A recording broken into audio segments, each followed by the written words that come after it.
বাংলাদেশ দোকান ব্যবসায়ী মালিক সমিতি বিগত স্বৈরাচার সরকারের সমর্থক বাংলাদেশ দোকান মালিক সমিতির সাথে একমত পোষণ না করার কারণে 2020 সালে দোকান ব্যবসায়ীদের দাবি আদায়ের লক্ষ্যে আত্মপ্রকাশ করে।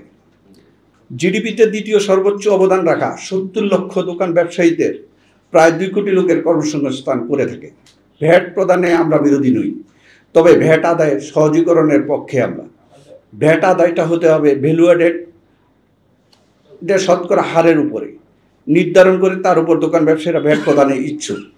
কারণ একজন ক্ষুদ্র দোকান ব্যবসায়ীর পক্ষে বর্তমান ভ্যাট আইন অনুযায়ী 5টি খাতা সংরক্ষণ করে ভ্যাটের হিসাব নির্ণয় করা সম্ভব নয়। যদি তা করতে হয় তাহলে তাকে একজন লোক বা উকিলের শরণাপন্ন হতে হবে, যা ব্যবসায়ীদের পক্ষে ব্যয় সাপেক্ষ ব্যাপার।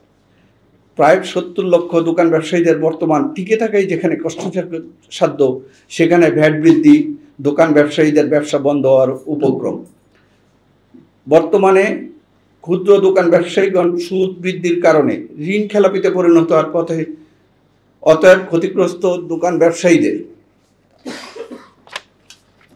সুদ মকুব করে 1% ডাউন পেমেন্টে 15 বছরের কিস্তিতে এককালীন ঋণ পরিশোধের প্রজ্ঞাপন জারি দাবি করছি। প্রিয় সাংবাদিক বন্ধুগণ, এখানে এটা আমাদের দাবি করার উদ্দেশ্য হলো, আমরা দোকান ব্যবসায়ীরা ক্ষুদ্র ও মাঝারি কোনো অংশেই শিল্পতে আমাদের অন্তর্ভুক্ত না হওয়ার কারণেই আমাদেরকে এই 2018 সাল থেকে এই প্রজ্ঞাপনটা ছিল, কিন্তু আমাদেরকে অন্তর্ভুক্ত না করার কারণে আমরা অধিকাংশ দোকান ব্যবসায়ীরা এটার থেকে বঞ্চিত হচ্ছি। প্রিয় সাংবাদিক বন্ধুগণ, আইন অনুযায়ী 50 লক্ষ টাকা টার্নওভার পর্যন্ত ক্ষুদ্র দোকান ব্যবসায়ী ভ্যাটের আওতার বাইরে, কিন্তু এনবিআর, সিটি কর্পোরেশন, পৌরসভা, শপিং মলে অবস্থিত দোকান ব্যবসাকে এর আওতার বহির্ভূত করে প্রজ্ঞাপন জারি করে, যা কোনোভাবেই কাম্য নয়। বর্তমান অন্তর্বর্তী সরকার 30 লক্ষ টাকা টার্নওভার পর্যন্ত ভ্যাটের আওতার বাইরে রেখে প্রজ্ঞাপন জারি করে, যা আমরা প্রত্যাখ্যান করছি। আমরা এর তীব্র বিরোধিতা পূর্বেও করেছি, বর্তমানেও করছি। আমরা চাই প্রত্যেকটি পণ্যের উৎপাদন বা আমদানি পর্যায়ে এমআরপি নির্ধারণপূর্বক ভ্যাট আদায় করা হোক। এতে দোকান ব্যবসায়ী ও ভোক্তা ভ্যাট নামে হয়রানি থেকে মুক্ত থাকবে। ক্ষুদ্র দোকান ব্যবসায়ীরা বছরের 10 মাসে গড়ে যা বিক্রি করিয়া থাকে, ঈদ উল ফিতরের মাসে দেখা যায় 5 থেকে 6 গুণ বেশি বিক্রি করে থাকে। এই কারণে কিছু অসাধু ভ্যাট কর্মকর্তা ঈদ উল ফিতরের মাসে ভ্যাট অভিযানের নামে উক্ত মাসকে বেছে নিয়ে দোকানের ব্যবসাকে 12 মাসে গুণ করে ভ্যাট আদায়ের নামে ব্যবসায়ীদের হয়রানি করে থাকে। তাই আমরা ঈদ উল ফিতরের মাস ব্যতীত অন্য যে কোনো মাসে ভ্যাট অভিযান পরিচালিত করার দাবি করছি। প্রিয় সাংবাদিক বন্ধুগণ, দোকান ব্যবসায়ীরা ক্ষুদ্র মাঝারি শিল্পের অন্তর্ভুক্তি না হওয়ার কারণে সকল প্রকার ব্যাংক ঋণ ও সরকারি সুবিধা থেকে বঞ্চিত হয়। অতএব দোকান ব্যবসাকে ক্ষুদ্র ও মাঝারি শিল্পের অন্তর্ভুক্তির জোর দাবি জানাচ্ছি।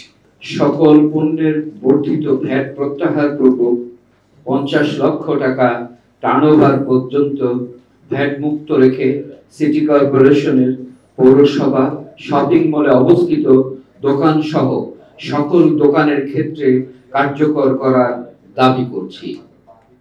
2. উৎপাদন বা আমদানি পর্যায়ে এমআরপি নির্ধারণ পূর্বক ভ্যাট আদায় করার দাবি করছি।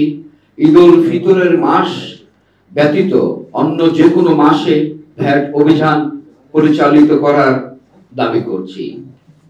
ক্ষতিগ্রস্ত দোকান ব্যবসায়ীদের সুদ মওকুফ করে 1% ডাউন পেমেন্টে 15 বছরের কিস্তিতে এককালীন ঋণ পরিশোধের প্রজ্ঞাপন জারির দাবি করছি। দ্রব্যমূল্যের নিয়ন্ত্রণে, ভোগ্য পণ্যের দাম নির্ধারণে দোকান ব্যবসায়ী মালিক সমিতির প্রতিনিধি অন্তর্ভুক্তর দাবি করছি। 5. দোকান ব্যবসাকে ক্ষুদ্র ও মাঝারি শিল্পের অন্তর্ভুক্তির জোর দাবি জানাচ্ছি।